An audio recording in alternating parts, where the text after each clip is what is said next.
안녕하십니까. 공인중개사 법령 및 실무를 강의하는 신정환입니다. 시험이 얼마 남지 않았으니까는 공부하시는데 많이 힘드시죠? 그래도 조금만 더 내갖고 며칠만 참으시면은 고득점으로 전부 다 합격하실 수 있으실 겁니다. 지금까지 법령 및 실무에서 시험에 나올 수 있는 부분은 전부 다 알려드렸습니다. 그래도 이제 마무리까지 제 개인적으로 출제 가능성이 높다고 생각하는 이런 부분들을 간단하게 이제 40개 테마를 기준해서 정리해 보도록 하겠습니다. 테마 1은 용어의 정의입니다. 매 시험마다 한 문제 내지 두 문제가 출제가 되는 부분인데, 문제가 나올 때 판례를 원문 그대로 옮겨서 문제를 만드는 방식, 법령을 원문 그대로 옮겨서 문제를 만드는 방식이 있을 수 있습니다. 최근 시험에서는 전부 다 법령을 그대로 옮겨서 문제를 만드는 이런 방식이 출제가 됐습니다. 지금까지 계속 요게 나왔으니까 이번 시험에는 판례가 옮겨지는 이런 방식도 문제가 나올 때가 된 겁니다. 그래서 이제 어떤 문제가 나오든 해결할 수 있게끔 준비를 해 두셔야 되는데, 용어의 정에서 첫 번째 중개와 중개업입니다.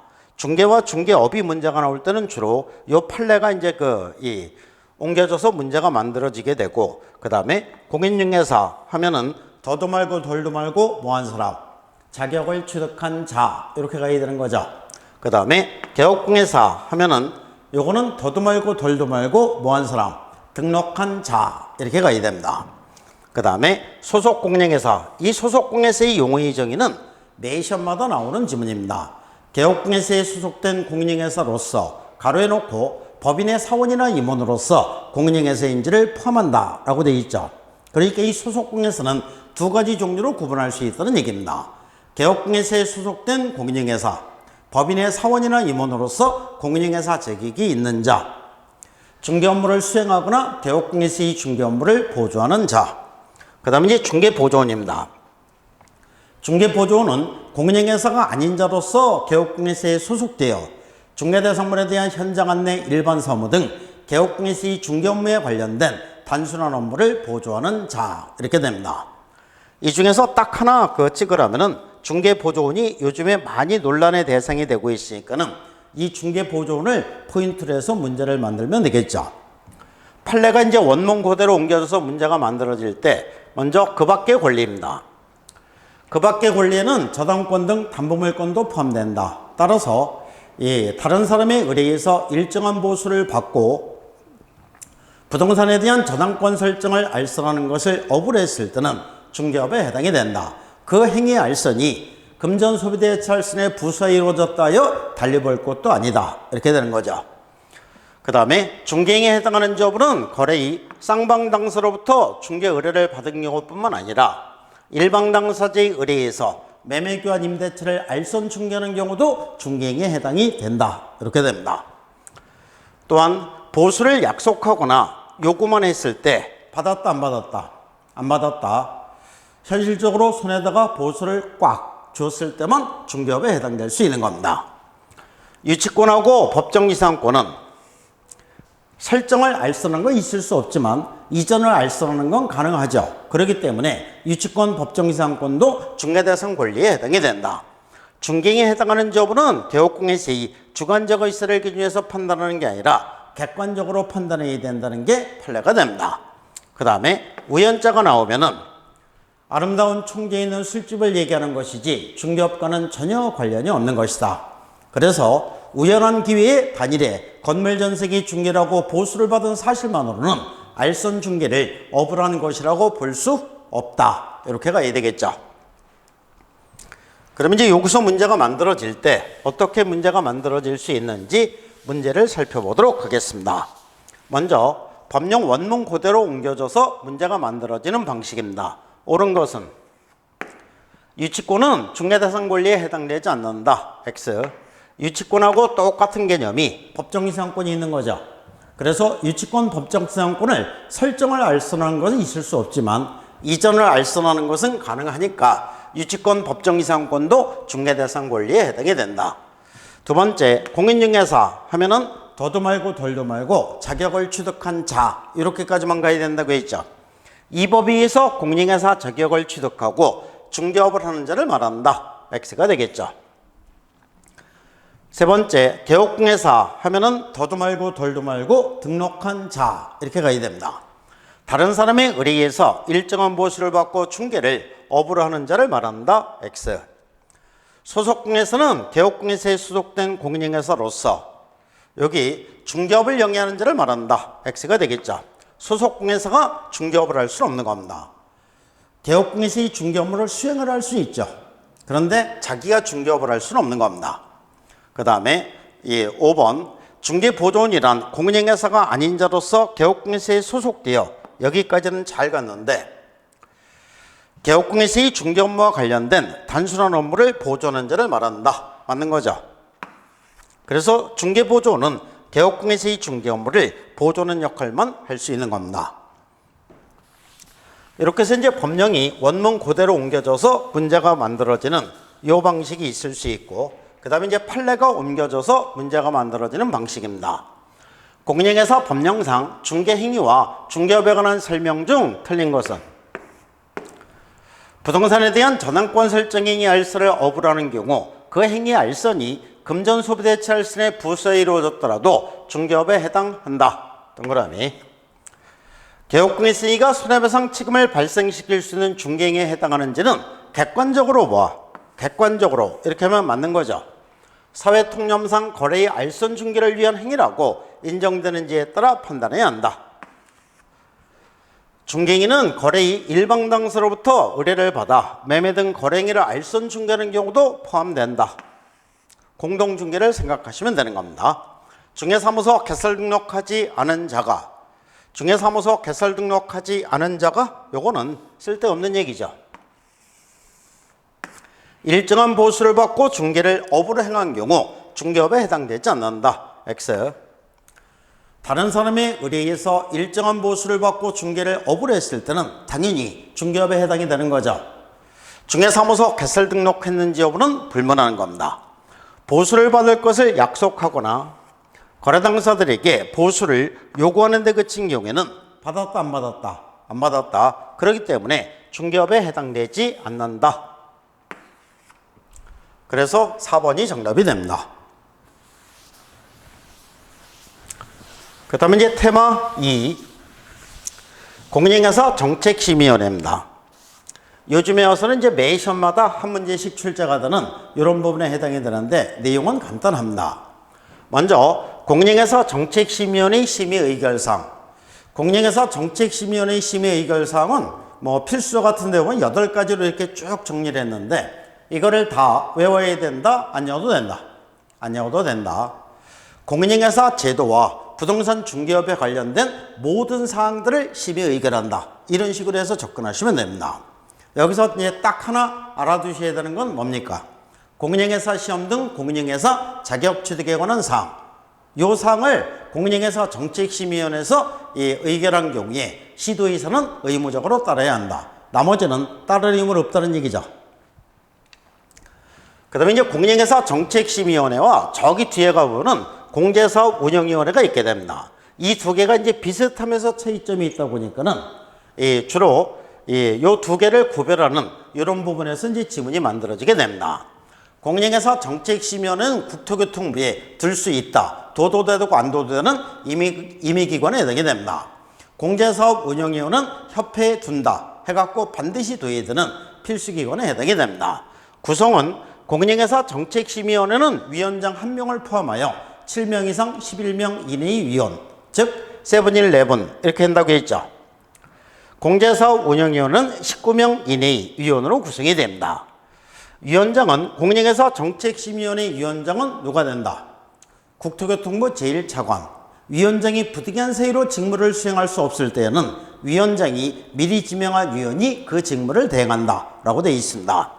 공제사업 운영위원회는 위원장과 부위원장이 있게 되는데 위원 중에서 호선, 지들끼리 뽑는 겁니다. 위원회 임기는 공무원을 제외하고 2년인데 공인인회사 정책심의위원회는 연임 제한 규정이 없습니다. 그렇기 때문에 죽을 때까지도 연임할 수 있다는 얘기죠. 공제사업 운영위원회는 역시 2년으로 하고 1회에 한해서만 연임할 수 있다. 이렇게 이제 규정을 두게 됩니다. 그러니까 공인인회사 정책심의위원회에서 지문이 나올 때 틀린 지문이 만들어질 때는 주로 이쪽을 기준으로 해서 틀린 지문이 만들어지게 된다는 얘기입니다. 그래서 두 개를 잘 구별해서 알아두셔야 되는 겁니다. 그러면 이제 문제를 보겠습니다. 공인중개사 법령상 공인중개사 정책심의위원회에 관한 설명으로 옳은 것은 심의위원회는 위원장 한 명을 제외한이 아니라 포함한이죠. 그래서 X가 됩니다. 심의위원회 위원장이 부득이한 사유로 직무를 수행할 수 없을 때에는 부위원장, 공인중개사 정책심의위원회는 부위원장이 없죠. 위원장이 부득이한 사유로 직무를 수행할 수 없을 때는 위원장이 미리 지명한 위원이 그 직무를 대행한다. 이렇게 되어 있습니다. 이렇게 이제 부위원장 이렇게 해서 틀린 지문이 나오기도 하고 그 다음에 그 전에 보면은 위원 중에서 호선된 자가 그 직무를 대행한다. 역시 이제 X가 됩니다. 심의위원회 위원의 임기는 공무원을 제외하고 2년이며 1회에 하나여 연임할 수 있다. 이게 1회에 하나여 연임할 수 있는 건 누굽니까? 공제사업 운영위원회 위원이 되는 거죠. 그래서 X가 되고 심의위원회 위원은 연임 제한 규정이 없기 때문에 죽을 때까지 해도 된다고 했습니다. 정책심의위원회에서 해당 안건의 당사자는 위원에게 공정한 심의 의결을 기대하기 어려운 사정이 있는 경우에는 심의위원회에 기피 신청할 수 있다. 동그라미. 이 기피 신청은 해당 안건의 당사자가 신청을 하는 겁니다. 그러면 이 공인중개사 정책심의위원회 의결로서 결정을 하게 되는 거죠. 지금까지 문제가 나올 때 이 기피 신청은 한 번도 안 나왔지만은 제척 사유에 대해서 두 번씩이나 이제 지문이 나온 적이 있었습니다. 해당 안건에 대해서 연구, 용역, 자문을 했을 때는 해당 안건의 심의 의결에서 제척, 제외된다. 이게 이제 계속 나왔으니까 이번 시험에는 기피 신청이 나와도 되겠다 해서 이제 이렇게 지문을 만든 겁니다. 공인중개사 정책심의위원회 구성 및 운영 등에 관하여 필요한 사항은 국토교통부령으로 정한다. 이게 국토교통부령입니까? 대통령령입니까? 이랬을 때는 정답이 아니다. 제낀다고 돼 있죠. 그러니까 어떤 공인중개사 법령 내용이 대통령령에 있느냐, 국토교통부령에 있느냐 이런 지문이 나오는 경우가 있습니다. 아직까지 한 번도 정답이 된 적이 없었습니다. 그러니까 정답이 아니다. 제껴놓고 나머지 중에서 정답을 찾으면 되는 겁니다. 그래서 4번이 정답이 되고 그 다음에 이제 중개대상물. 중개대상물은 쉽게 문제가 출제가 되니까 이 부담 느끼지 않으셔도 되는 겁니다. 법령에서 규정하고 있는 중개대상물 4가지가 있죠. 첫 번째 토지, 두 번째 건축물 그 밖의 토지의 정착물, 세 번째는 시행령에 유임하게 되는데 시행령에 하면은 임목에 관한 법률이냐 임목, 공장 및 광업재단 저당법에 따른 공장재단 및 광업재단 요 4가지를 규정해 놓고 있습니다. 요 4가지가 중개상물이니까 요 4가지에 해당되지 않는 것은 전부 다 중개상물에 해당되지 않는다. 이렇게 접근하시면 되겠죠. 그 다음에 이제 중개상물에 해당되느냐 해당되지 않느냐 여기에 대한 이제 판례가 5개가 있게 되는데 이 5개 중에서 2개 내지 3개는 매 시험마다 나오는 판례입니다. 첫 번째 세차장 구조물 콘크리트 지반 위에 볼트 조립 방식으로 철제 파이프 철골 기둥을 세우고 지붕을 덮은 다음 3면에 천막이나 유리를 설치한 세차장 구조물 중개상물에 해당되지 않는다. 장차 건축될 특정의 건물 분양권 분양증서도 중개상물에 해당이 된다. 이렇게 되겠죠. 그 다음에 단순히 증서 소진에게 우선적 지위만을 부여해주는 권리관계인 입주권 중개상물에 해당되지 않고 입주권하고 똑같은 개념으로서 토지에서는 대토권이 있죠. 역시 중개상물에 해당되지 않는다. 영업용 건물의 영업시설 비품 등 무형의 재산적 가치 영업권 중개상물에 해당되지 않는다. 이렇게 됩니다. 그럼 이제 문제를 보겠습니다. 중개상물에 해당되는 것은 토지에서 채굴되지 않은 미채굴 광물 중개상물에 해당되지 않는다. 점포 위치에 따른 영업생 이점 등 무형의 재산적 가치 해당되지 않는다. 영업권이 되겠죠. 피분양자가 선정된 장차 건축될 특정의 건물 중개상물에 해당이 된다. 콘크리트 지반 위에 볼트로 조립되어 쉽게 분리 철거가 가능하고 3면에 천막이나 유리를 설치하여 주백이라고 할 만한 것이 없는 세차장 구조물 해당되지 않는다. 주택이 철거될 경우 일정한 요건에 택지개발지구내 이주다택지를 공급받을 수 있는 지위인 대토권 이렇게 되겠죠. 해당되지 않는다. 그래서 중개상물에 해당되는 것은 3번이 정답이 됩니다. 그 다음에 공인중개사 제도입니다. 이 공인중개사 제도도 매 시험마다 한 문제씩 출제가 되는데 내용은 어렵지 않습니다. 공인중개사 시험제도 전반에 대해서 알아두시는데 먼저 이 응시 자격입니다.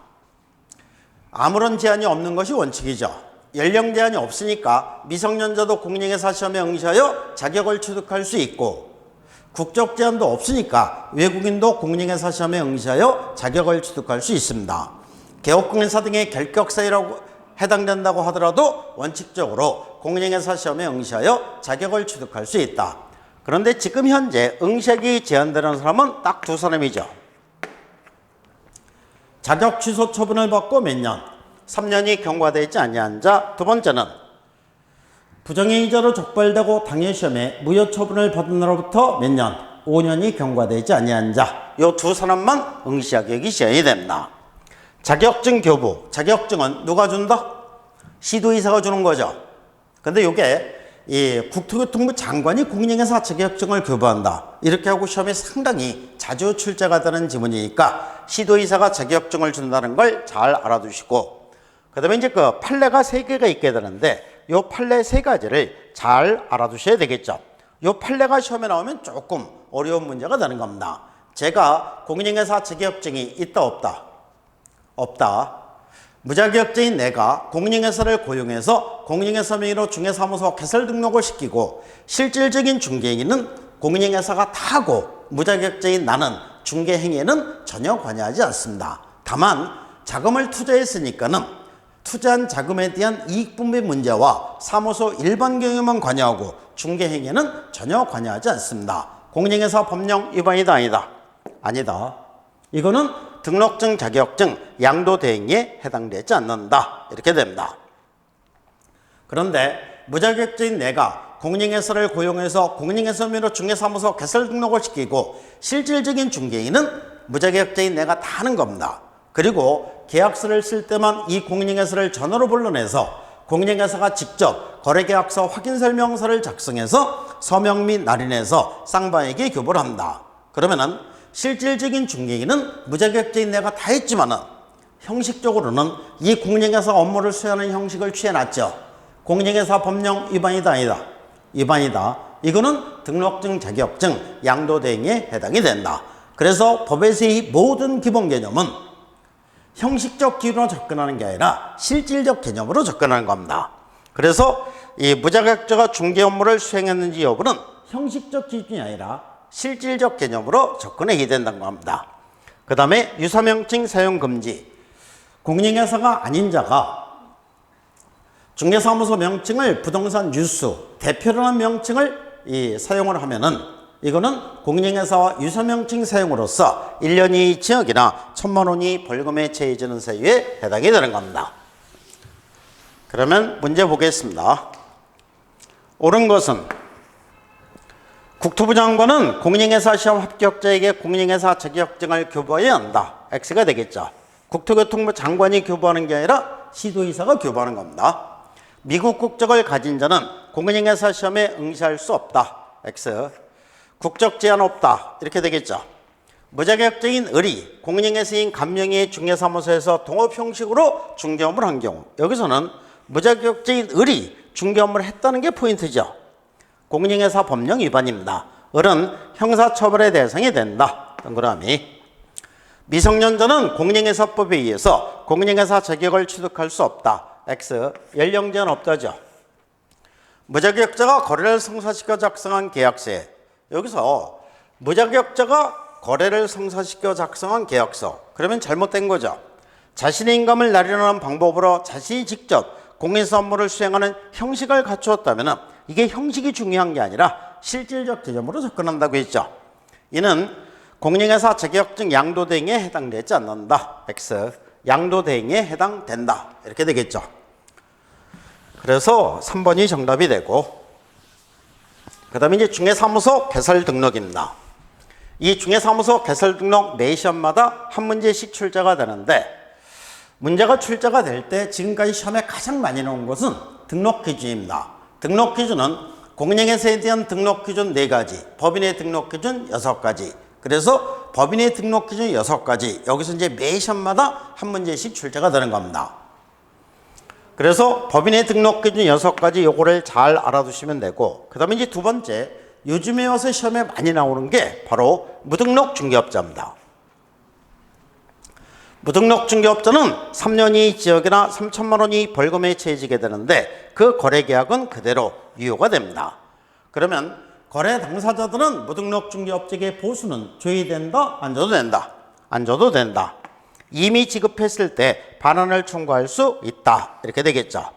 또한 무등록 중개업자의 중개를 의뢰한 거래 당사자들은 처벌 대상이 된다? 안 된다? 안 된다. 거래 당사자가 처벌 대상이 되는 것은 아니다. 이렇게 되겠죠. 그래서 요 무등록 중개업자 요거를 잘 알아두시면 되고, 그 다음에 법인에 대한 등록 기준 6가지. 첫 번째, 상법상 회사 또는 협동조합 가로해 놓고 뭐는 제외한다. 사회적 협동조합 제외한다. 으로서 자본금 얼마? 5천만 원 이상일 것. 두 번째는 공인중개사법 14조의 업무 만을 영위할 목적으로 설립된 법인일 것. 세 번째, 대표자는 공인중개사이고 대표를 어떻게 제외한 사원임원의 얼마 3분의 1 이상은 공인중개사일 것. 네 번째는 사원임원 전체가 실무교육 수료이 되고, 다섯 번째는 사원임원 전체가 결격사에 해당하지 않아야 되고, 건축물 대장에 기재된 건물에 중개사무소를 설치해야 됩니다. 중개사무소 부분에서는 4가지를 주의해서 알아두시면 되겠죠. 가설건축물 대장에 기재된 건축물에 중개사무소 설치할 수 있다 없다? 없다. 두 번째는 건축물 대장에 기재되기 전이라고 하더라도 준공검사, 준공인가, 사용승인, 사용검사를 받았을 때는 중개사무소 설치해도 된다. 세 번째, 중개사무소를 확보해야 되는데 확보라는 것은 소유뿐만 아니라 전세, 임대차, 사용대차 등의 방법에 의해서 사용권을 확보하면 되는 겁니다. 네 번째, 면적 제한은 있다 없다? 면적 제한 없다. 요거를 잘 알아두시면 됩니다. 그럼 이제 문제 보겠습니다. 중개사무소 개설 등록 기준에 대한 기술 중 옳은 것은 대표자를 포함한 임원 또는 사원의 3분의 1 이상은 공인중개사일 것. 이게 포함한이 아니라 제외한이죠. 그래서 X. 중개업 및 주택의 분양 대행업을 영위할 목적으로 설립된 법인은 개설 등록 신청할 수 있다. 동그라미. 여기서 주택의 분양 대행업은 요거는 14조 업무에 해당이 되는 거죠. 그래서 등록할 수 있는 겁니다. 3번, 중개사무소 개설 등록하고자 하는 자는 손해배상 책임을 보장하기 위한 보증을 설정하고 등록 신청해야 한다. X. 업무보증을 먼저 설정하고 등록 신청하는 게 아니라 등록 통보를 받은 다음에 업무보증을 설정해서 신고하면 등록관청에서는 보증 설정 여부를 확인하고 등록증을 교부해 주게 됩니다. 합자회사가 중개사무소 개설 등록하려면 무한책임사원과 유한책임사원은 모두 실무교육 받아야 한다. X. 사원임원이 전부 다 실무교육 받아야 되는데 사원 해놓고 가로해놓고 한 명에서 합자회사의 무한책임사원을 말한다. 이렇게 돼 있죠. 그렇기 때문에 여기서 유한책임사원은 자격증이 있건 없건 관계없고 실무교육 안 받아도 되는 사람이죠. 중개사무소 개설 등록하려는 자는 반드시 이런 말이 들어가면 대부분 맞는다 틀린다? 틀린다. 건축물 대장에 기재된 건물에 중개사무소를 확보해야 한다. 반드시는 아니죠. 건축물 대장에 기재되기 전이라고 하더라도 준공검사, 준공인가, 사용승인, 사용검사를 받았을 때는 중개사무소 설치해도 된다. 이렇게 되겠죠. 그래서 2번이 정답이 됩니다. 그 다음에 문제 2. 중개사무소 개설 등록에 관한 기술 중 옳은 것은 개업공인세의 결격사유 발생 시 중개사무소 개설 등록 효과는 당연 실효된다. 결격사에 해당된다고 해서 등록의 효력이 없어지는 게 아니라 뭐가 있어야지만 취소 처분이 현실적으로 있어야지만 등록의 효력이 없어지게 됩니다. 공인중개사 자격이 없는 자가 중개사무소 개설 등록하지 아니한 채 부동산 중개업을 하면서 거래등사와 체결은 중개보수 지급 약정은 무효이다. 무효 맞는 거죠. 등록관청이 중개사무소 등록증을 교부한다는 이 사실을 다음 달 10일까지 여기 국토교통부 장관에게 통보해야 한다. X. 국토교통부 장관에게 통보하는 게 아니라 어디에? 공인중개사 협회에 통보해야 되는 거죠. 무등록 중개업자에게 중개를 의뢰한 거래 당사자는 무등록 중개업자의 중개행위에 대해서 무등록 중개업자와 공동정범으로 처벌된다. 거래 당사자가 처벌 대상이 되는 것은 아니다. 이렇게 되겠죠. 지역농업협동조합도 공인중개사 법령에서 규정한 등록 기준을 갖춰야 한다. 다른 범죄에 있어 중개업을 할 수 있는 이 법인의 경우에는 등록 기준 적용되지 않는다. 이렇게 되겠죠. 그래서 이제 다른 법률에 있어 중개업을 할 수 있는 경우에 대해서는 세 가지를 알아두시면 되는 거죠. 등록 기준 적용되지 않고 분사무소를 설치하는 데 있어서 공인중개사 법령이 적용이 되느냐. 적용이 되는 것도 있고 안 되는 것도 있다. 해서 부분 적용이다. 책임자에 관한 규정만 적용되지 않는다. 세 번째, 업무 보증은 설정해야 된다.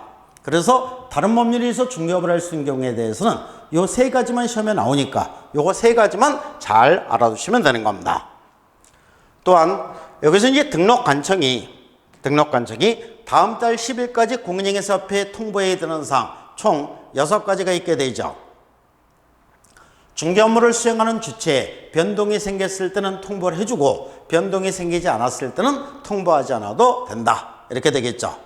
등록증을 교부했을 때 통보를 해줘야 되고 분사무소 설치 신고를 받았을 때도 새로운 개업공개사가 생겼으니까 통보를 해줘야 되겠죠.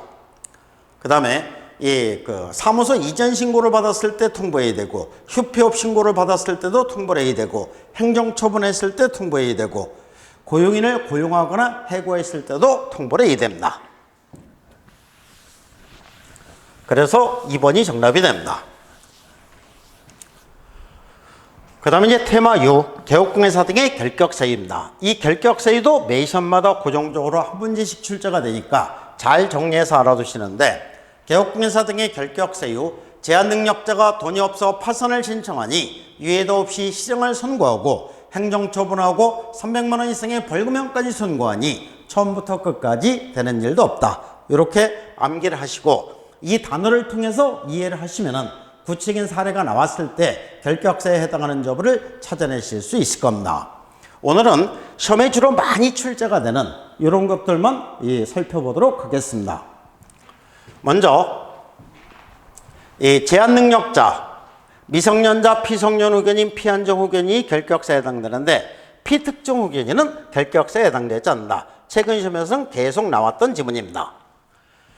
금고 이상의 형의 집행유예 처분을 받았으면 유예기간 동안 결격사에 해당되는데 선고 유예 처분은 결격사에 해당되지 않는다. 그 다음에 공인중개사법에 의한 행정처분을 받은 자, 법인인 개업공개사가 업무정지 처분을 받았을 때는 누가? 위반행위를 할 당시에 사원이나 임원 전체가 결격사에 해당되는 거지 처분을 받을 당시에 사원, 임원이 결격사에 해당되는 것은 아니다. 공인중개사법에 위반하여 300만 원 이상의 벌금형을 선고받았을 때 3년 동안 결격사에 해당이 됩니다. 매 시험마다 나오는 지문인데 공인중개사법에 위반하여 300만 원 이상 요거 세 가지를 잘 알아두시면 되겠죠. 그럼 이제 문제를 보겠습니다. 공인중개사 법상 개업공개사 등의 결격사에 해당되는 자만으로 묶인 것은 혼인한 19세 미만자 결격사에 해당된다. 이렇게 되겠죠.